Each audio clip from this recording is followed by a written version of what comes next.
Hi, everybody. Hi. Chris. I'm Kristen Eupenlotz-Greck of Pilates Home Practice, and this is my friend and colleague, Christopher Cormier. Did I say that right? You did? Or Cormier. Cormier? Oh, I used to say Cormier, and I thought it was wrong. No, I like Cormier. Oh, I like Cormier. Okay. Yeah, we'll be fancy. Christopher Cormier.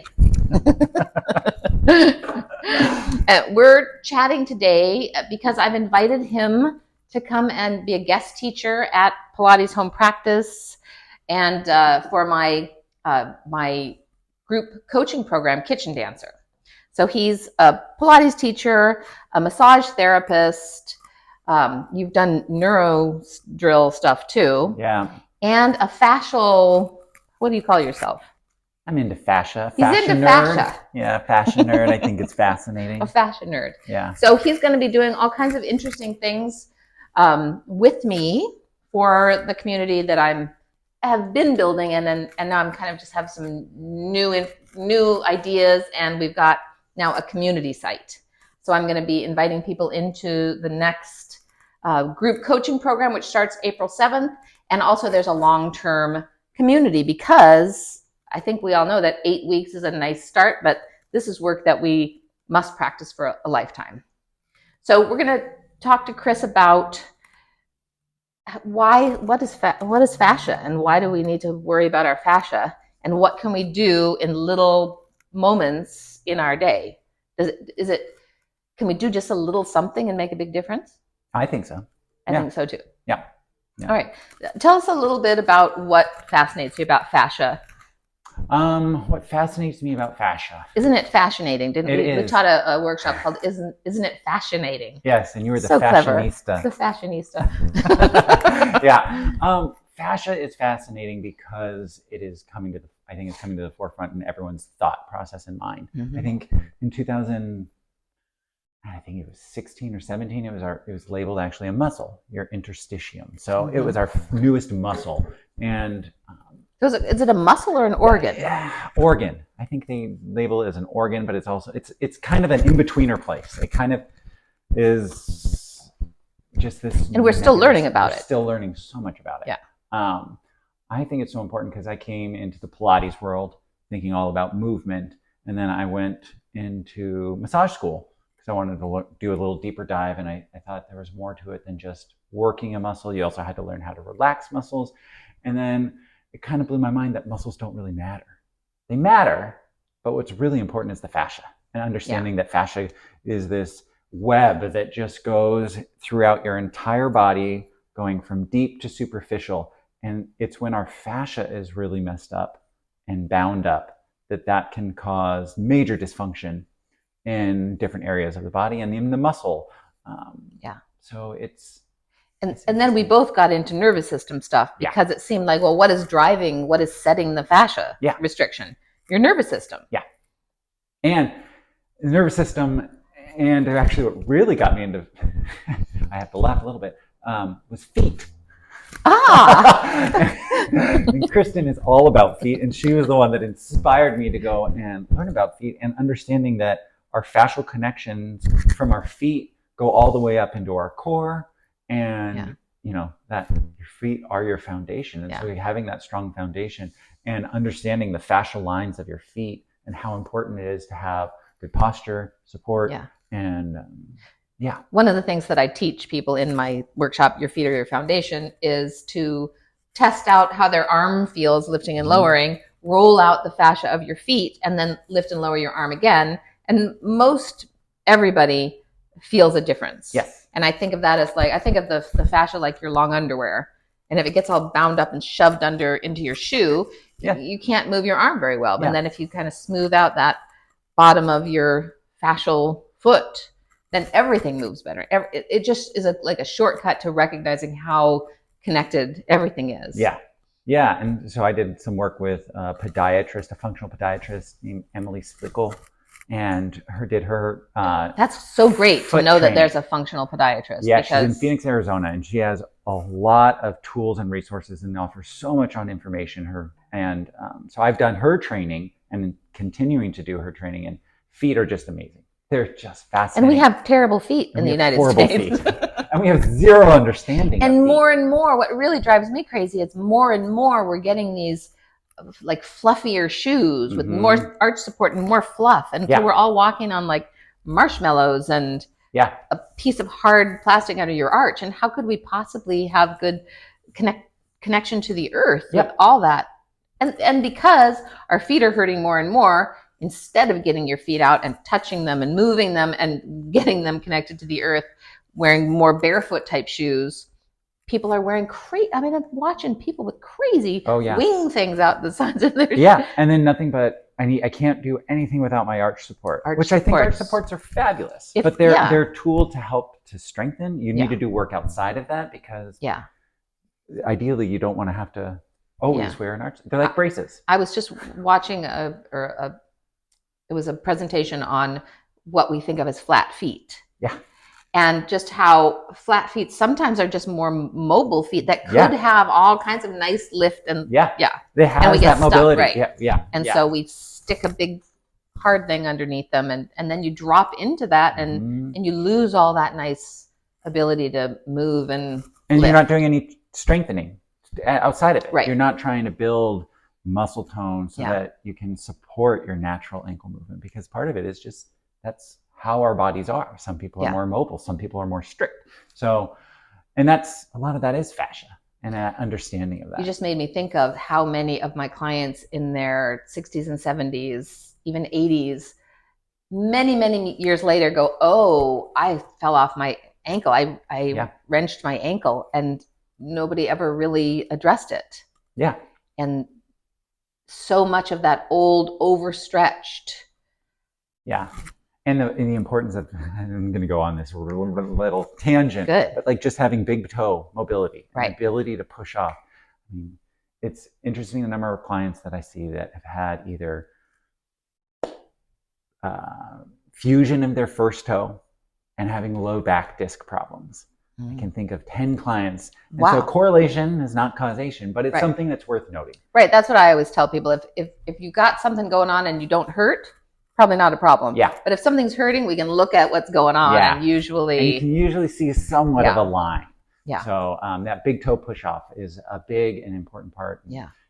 So, and even in Pilates footwork, which if you don't know Pilates on the reformer, we generally start with footwork, which is your feet on a little bar, pushing you out into kind of like a lying down squat position. And how many people just don't even know where their toes are, or what to do with their toes, or where their heels are. It's just really fascinating, because when do you ever learn that stuff? I mean, we basically walk around all day long in a sensory deprivation box for our feet. And that's our point of contact on our nervous system. I don't. Not right now, I don't. That's one of my favorite things about this job. We get to walk barefoot all day. Even though I did kick a piece of equipment a couple weeks ago. Ouch. I didn't break my toe, but it's not always pleasant. Not all Pilates teachers walk around barefoot, but it's an important part to me. And so that was a long tangent, but I guess my work is influenced definitely by massage, and thinking about I like to break out and think of, we're trying to find the most availability of movement that we all have. Whether that's through something strong, or how to find that movement, and the idea of breaking away.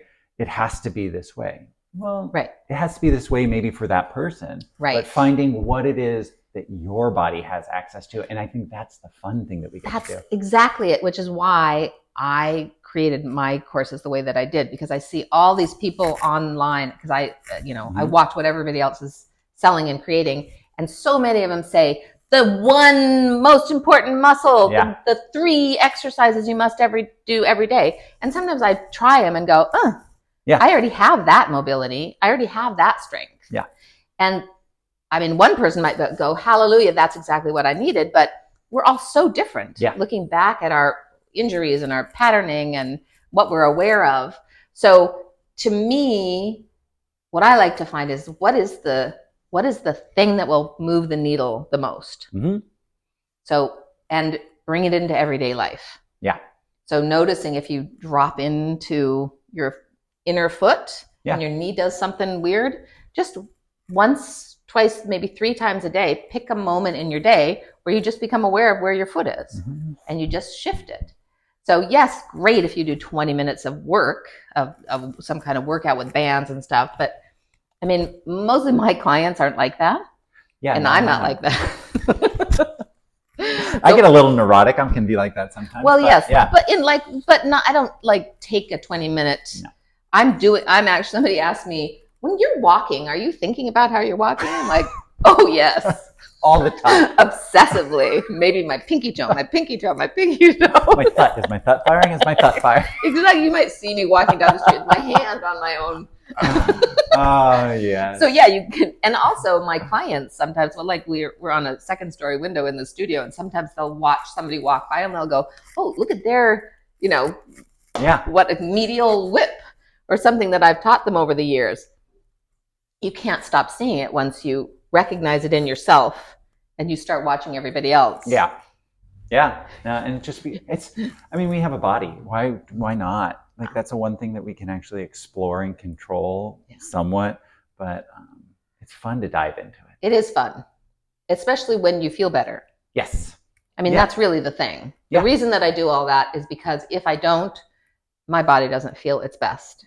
And as I'm aging, it's more important than ever. If my left ankle doesn't feel good, nothing else feels good. And if my left ankle isn't participating when I'm walking, eventually I'm going to be either in pain or tired or something. So really for me, it's like the weakest link. Yeah.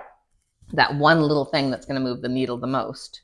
If I pay attention to that, then I recognize all of the ways that talks to the whole body.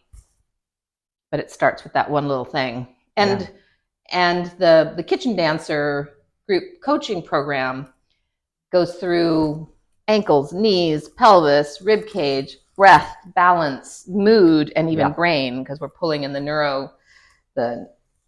neurosomatic stuff.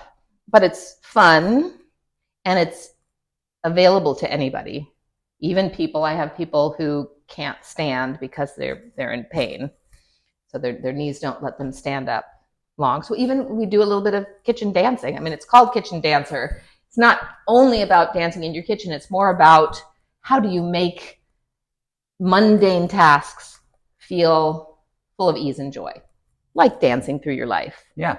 And for me, the kitchen is the place where I'm least at ease, and where I discovered that I had a postural pattern that was really holding me in a lot of pain. Yeah. So that standing at the kitchen sink and making little adjustments, feeling ease, and ultimately dancing in my kitchen. So for me, any kind of physical therapy exercise that everybody seems to get, that what's that one called? That abductor? Yeah, but what do they call it? The clamshell. The clamshell. No, all my clients have been told to do that exercise. Nobody does it, or they do it for badly while they're in acute pain. But nobody ever teaches them why we need that. Mm-hmm.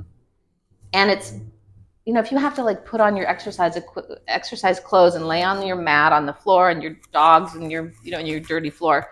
So what I do is I just do a little bit of it in my kitchen. Yeah. And the problems that I had because I needed to do that exercise have gone away, because I've given myself some mobility and strength in that really challenging place for me, because I was just locked down. Mm-hmm. Yeah. So, to me, that's a kitchen dancer move. And you don't have to be a good dancer. Just move, let your body be a little bit freer. So give me an example of something that a person might do to move their fascia. What's like a fascia 101? Fascia 101. I talk a lot about shearing. So it's as simple as if you're doing your feet, you can kind of pin. It's almost like a pin and stretch. And so you find a point in which there's some tension, and then you can with your own with hand. My own hand. I can do it myself. You can use tools. I would draw all my skin here, so I'm actually working my wrist, and then I'm going to move the joint, and that's going to hydrate and move and shear this fascia, which we want it to not be kind of locked up. And it's going to bring your brain more awareness to your wrist, what's going on there. You might find where there's more tightness. Yeah. And then doing different movements. And you explore up the arm. Yes. Ooh, it's all about the neck. The feet and the neck. Yeah. Feet and the neck. Feet and the neck. The feet, the hips, and the neck. Yeah. Yeah. So you said you were talking about your feet, but you did the. I did, yeah. So would that be good for somebody like with carpal tunnel? It can be, and when you're playing with nerves, it's like it's every body is different. It's not absolutely everybody go out and start doing this. Right. Yeah. No, it's like you have to find what your tolerance is. Yeah. You have to find what works for you, and it's the exciting part and it's the frustrating part, because I think we're geared into a society right now. It's do this, everyone fixes everything. Yeah. It's like, no, you got to find, and how can we make it work for you? Yeah. And the other thing that I think people tend to do, and a lot of us are deconditioned after COVID. Mm-hmm. I certainly am. I haven't gotten back into that feeling of going on long walks and going to classes and stuff. We think we need to go, and I mean, my husband just went out and did something. He was like, "Oh, I'm really sore. That's great." Oh yes. Oh yes. So, what is the tolerance for feeling it in your body? Because we feel it in our fascia, I think. And what's too much? And I mean, I think so many of my clients want to push through pain, and they don't understand, or they either want to push through pain in some parts of their bodies, but then other parts of their bodies, they immediately see that hurts. A little scary. Because it's scary, Yeah. Well, I look at pain, there's multiple types of pain. And someone that wants to just work hard and like, okay, this hurts so much, but I just want to do it. Right. Well, to me, I see that as, that's your brain saying there's something that you're not supposed to be doing. Right. So back off a little bit and explore the pain. I think pain isn't something to be feared. It's bringing your brain awareness of something like, hey, look at this. And with stretching, I definitely am not a fan of stretch through the pain. Well, we have some people who are super tight, some people who are hypermobile. Their leg just goes out to the side. Yeah. And those are the people I say, actually, no, we need to bring you back in. Find the support first. Yes. Yeah. Because so it's fun to explore, and it's challenging, and it does require effort. Yeah. And that's important to put effort into and thought into the movement that we're doing for that time. Maybe it's a 15-minute carving out. I think we can, or 5 minutes. We can make it as little as possible, and then be okay with just letting it go. It doesn't have to, you don't have to be like us walking down the street grabbing our thuds. But it's worth knowing, okay, 5 minutes a day, I can focus on my breath. Yeah. And then, it can be incorporated into something you're already doing too. Yes. You could be watching television and doing little pelvic tilts, or rubbing your feet, or So it's nice to have full attention on what you're doing, but then once you know what you're doing, exactly, spend 2 minutes of just focusing on your pelvic tilt, just rolling your feet while you brush your teeth. Exactly, all of that. Give yourself some focus time just on that. It doesn't have to be long, and then let it go. Yeah, and your body wants to be in a homeostasis. It wants to be functional in an efficient way. So we get into these bad patterns and bad habits, and once you can point out, oh, actually, it works better this way, your body wants to go back. Right. Well, that's actually what I was thinking of. Often when I'm working with a student and they say, oh, that hurts my knee, I'll do something like push on your big toe, or put my hand on their inner thigh, do it again. Oh, the pain is gone. Yeah. So to me, the pain, your body's trying to say, could you give me some big toe? Yeah. Could you give me some inner thigh? How about some connection to core? Yeah. So I think that's a really good lesson for people to recognize, that a small shift can make all the difference. And with the nervous system drills, instantaneous change. Yeah. Which is amazing. Yeah. Yeah. And having if it was something that's been hurting you for sometimes years, decades, to have an experience of moving like that without the pain, just suddenly the pain is gone, because we're talking to the whole brain, nervous system, body together.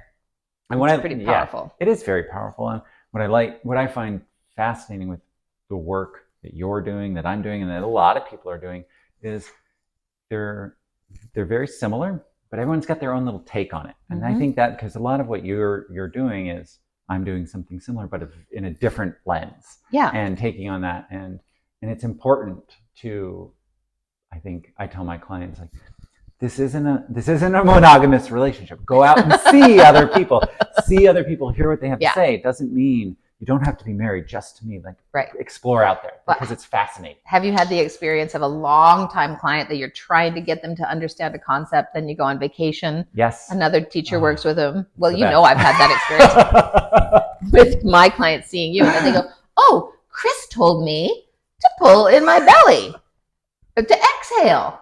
It's like to relax my shoulders. It's changed everything. I'm like, oh, I forgot to tell you that. Oh, I'm sorry. Over the past 5 years. So when I was a new teacher, I felt kind of jealous if a client fell in love with another teacher. But now I'm like, hallelujah, next phase. Yes, please go. Please Another go. And voice. then come back and hear Right. it. And then something else that I'm saying can sink in. Right. It can make room. And also, your practice is not just about lying on Pilates equipment. Yeah. Yeah. Put it out in the world. Notice that weird habit you have when you sit at your desk. Yeah. We're sitting here. Puts back the pain that we worked so hard to address in the Pilates studio. Yeah. Okay, last question. What's kind of a double question? How do you feel about online learning? And what do you think you might add to the Kitchen Dancer program and the Pilates home practice community that we're building? Yeah. Online learning, I think, is important, especially I think we've, as a society, shifted to accept it and understand it better. What I think I can bring is an idea of movement and fascia and how to stretch with the massage. And I love to move. So I just like to come up with new ways to move and to explore movement.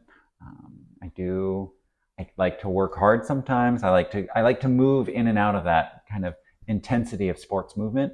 And then also I can relax and let's just spend an hour of just rubbing our feet and exploring how we can move our legs and understanding movement. I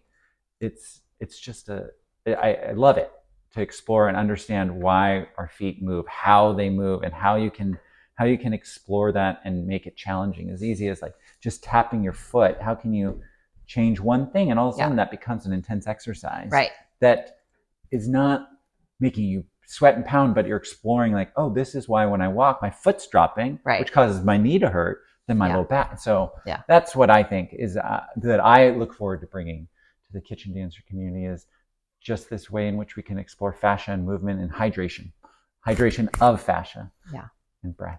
Well, I'm super, super excited. And the next Kitchen Dancer group coaching program starts April 7th. And you'll also be hearing more about the Pilates home practice community, which is an online community. It's kind of like Facebook, but it's not Facebook. It's not on social media.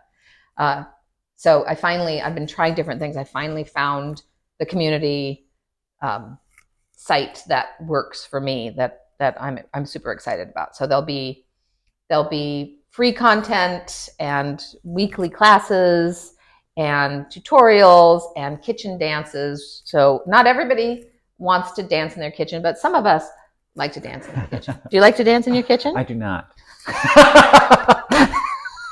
I will dance anywhere else but my kitchen. Why not your kitchen? I've never thought. I think there's too many dangerous boiling pots. Oil. But I love the idea of I guess the reason it works for me is because I don't like to cook.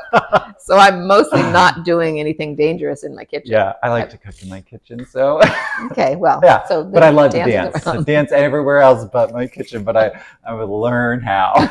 I'm going to have you over to my house and dance in my kitchen. That would be fun. Yeah, that would be fun. We'll change his mind. All right. I'll dance another kitchen. Thank you so much, and comment. If there's a place to comment, this will probably be on YouTube and Facebook and all the places. So hopefully you'll have a place to comment or just contact me. There's lots of ways to contact me. Kristen at PilatesHomePractice.com. Chris Cormier. And how do we contact you? PilatesWithChris@gmail.com. Marvelous. Yeah. Okay. Hope you're having a great day. Bye. Bye. Oh, that was fun.